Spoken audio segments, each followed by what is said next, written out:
I just wanted to record a quick little introduction to this video and welcome you to the Chef Studio Live for June 2023. We're going to be walking through how we do Taste of Harbor Chase plates here in this community in particular at Shaker Heights. Really just want to showcase a couple things that we do here. So I think for these first few that we actually film, maybe we'll run through a grill room meal or do some stuff like that and then kind of break off and do the recipe oriented things. But there's a little bit of B-roll footage with me kind of composing some of the items that are going to go on the plate, some quick little kind of cut together sections where you see like waffle batter being poured into a waffle iron and things like that. We had our fire department out, so we had the chiefs and also Mr. Louis Batone, who is the fire inspector here in Shaker Heights, that helped us open the building. So we brought some people over from the firehouse and the building department. We had 9 people in there for lunch one day, and I just walked them through how we do the Taste of Harbor Chase plates. This is something that in all the communities we provide for VIP tours and visiting family members, and then also folks from corporate that come in that might not always be at the community but do visit from time to time. It's a good way for us to kind of polish and utilize our skill set to wow people that come through, and then it's also, you know, a way to show our bosses and our bosses' bosses that we're setting up the way that we're supposed to, and we're upholding everything to the company standards. So it's kind of like the community on one plate, or you on a plate, or whatever you want to categorize it as. But it's meant to be a high-end 4-course meal that's kind of condensed into smaller portions that's served all at the same time. So that's what we did for the firehouse. And I'm gonna go right into the video. So I appreciate you guys watching. Thank you very much. So the first thing you're gonna see here is the waffle batter for the bread pudding waffles being poured into the iron and being made into waffles. So instead of using bread or something like normal, we do actually make waffles, and we dice them up and mix them with the rest of the ingredients for the bread pudding. So here you see some regular canned peaches, the waffles that we had made in the waffle iron. So we're dicing those up. We're going to mix them with the peaches, and we're going to add our brown sugar, some eggs. So it's about a 1/4 cup of brown sugar, about a cup of liquid eggs, and then about a cup of heavy cream, and we're just going to mix all that together. It's going to make like a really sort of soft, bready, liquidy batter. And then we're going to take this and we're going to put it back on the waffle iron for 2.5 minutes, and it's going to get nice and crispy and golden brown, and it's going to look really nice on the plate. It's going to taste delicious. It's going to be nice and sweet. It's just like baking bread pudding, except you're just making it into a waffle. So it's got a little bit of a different look to it. As far as plating and presentation goes, it's going to look really nice once it's ready to go. It could sit for a little while. It could be, really served warm, but for the purposes here, it was the easiest first thing to plate, so that's what we went with for the dessert course. And then you see me taking some romesco sauce that we make in a big batch that I use for all kinds of stuff here, and just spooning a little bit out in a decorative way, making a little design there on the plate for the entree course.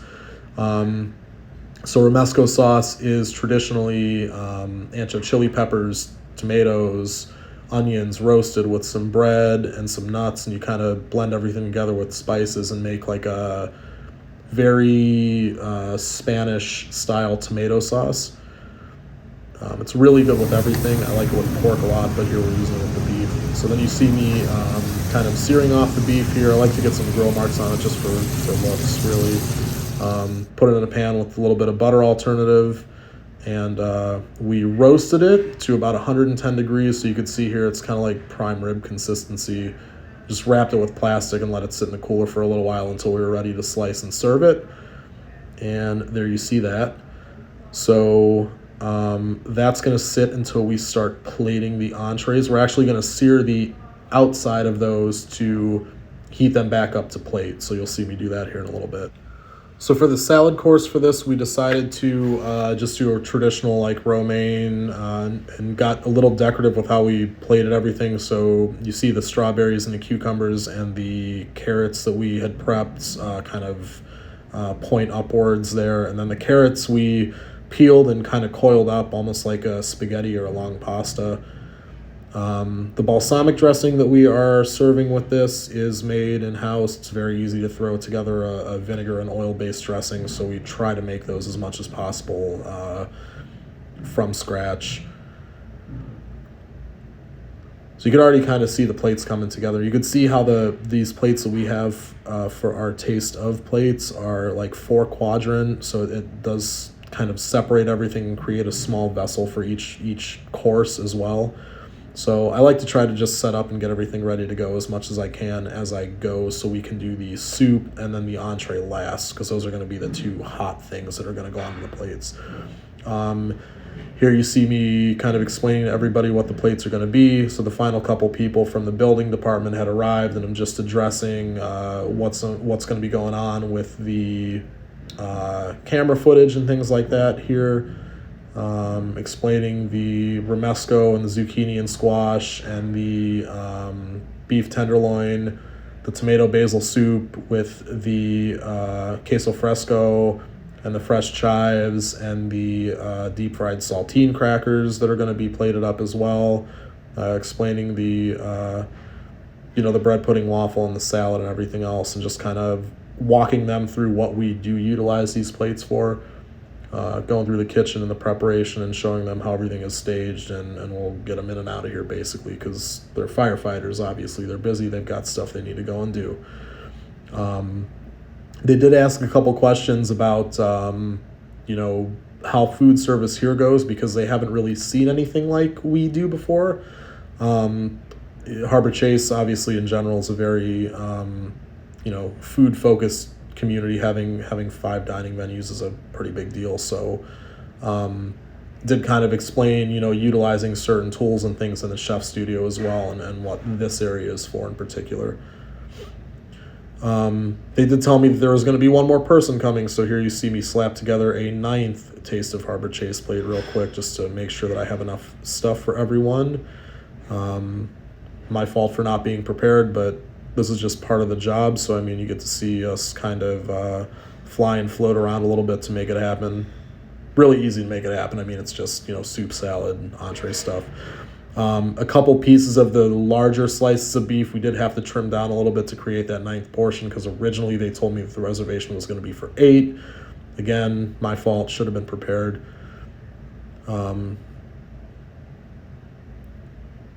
And here we go with the squash and the zucchini. So we have pans set up with butane burners on the side, just to get a nice golden brown on the vegetables. So when we plate those, we're going to utilize the kind of backmost quadrant of the plate where the romesco sauce is. We're going to use that as a bed to throw the vegetable underneath the beef. So we started with the yellow squash. We're going to brown that. Skin's still on it, so you're going to get that orange to yellow to green sort of transition, so it's very colorful, and you see the the lighter color of the vegetable as well, the meat of the vegetable, if you will. And then you're going to see all those colors, and then it's going to be layered with the beef right at the end with the bacon and a little bit of sauce that's going to go on top, which I'll explain later when we get there. So the beef is going to get moved over there because we're going to heat that back up as well. So as the vegetables are cooking, utilizing one pan to brown and to do those, and to start plating once those are seared off on both sides. You see me sort of reportioning some of the beef there to create that 9th portion. And we're going to actually start to brown that off as well. So we cooked that as if we were cooking a prime rib. If we were cooking a prime rib, obviously you'd want to get a good sear on it, and then you kind of just want to let it cook to rare. So the whole idea with this is that we can have it refrigerated rare, portion it. It was something that I did for the grand opening that we had here, and it was something that I did for a pop-up event that we had here as well. The overall preparation actually worked out really well. It stayed super fresh, super moist.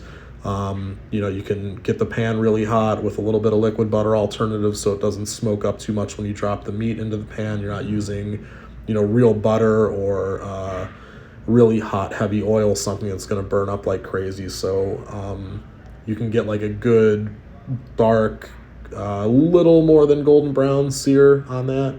and it's still, medium rare inside once you're ready to go, which is awesome. So you get that nice color when you cut into it. You're gonna get the sauce on top. So we did a bourbon and onion and Guinness jam, sort of. So I took our banger and mash sauce that we make, our thick onion gravy, and added a couple shots of Woodford Reserve to it and cooked it down a little bit. And here you see we start to plate up the vegetables a little bit. So where the romesco is and how we've kind of spooned that and brushed it out onto the plate, you want to keep the shape going, kind of nestle it into where that little spoon mark is there. So it's going to show a little bit of the white, but you're also going to get a little bit of overlap with the color of the vegetable. You see me drop one there. Nothing's ever perfect. Nothing is ever perfect.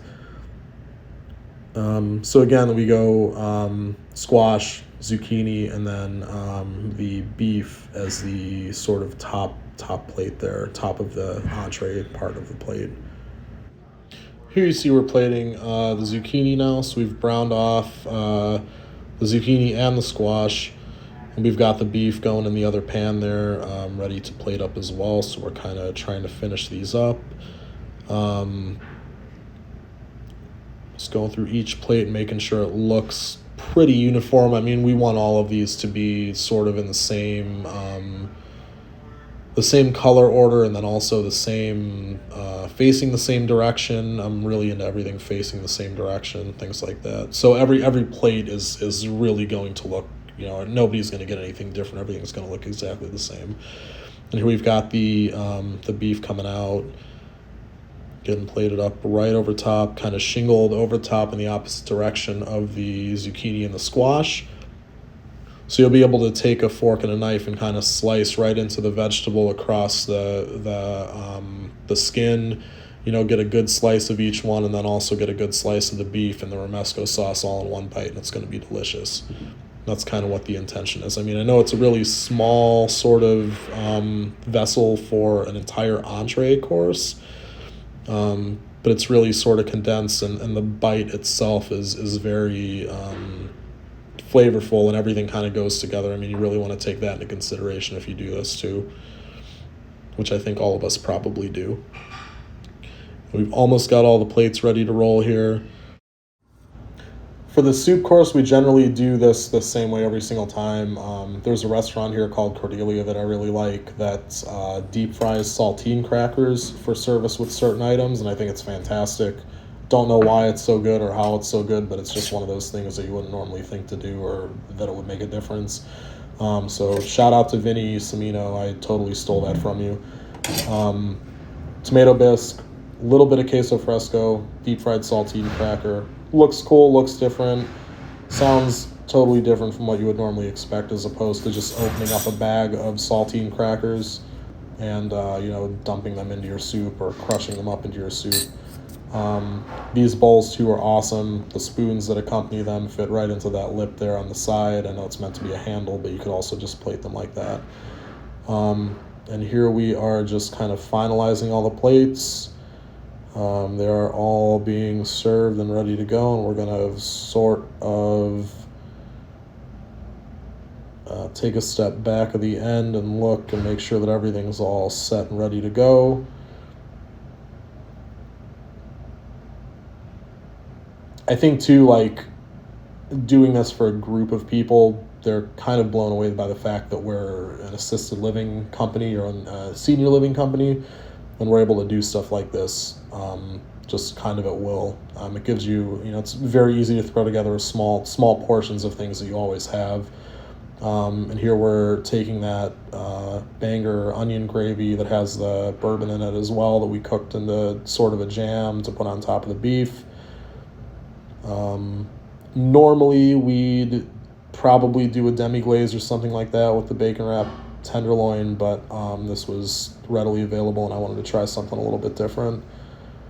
So it also gives you an opportunity to try things. I mean, you throw together a sauce or throw together a dessert real quick, or whatever you would want to do for your taste of plates.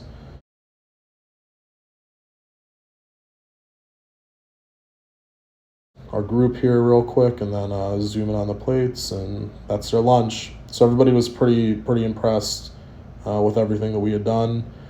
It's nice to be able to represent Harbor Chase out here in Shaker Heights near Cleveland, and to be able to do stuff like this. You see there were a lot of clean plates, so that's always a fantastic thing.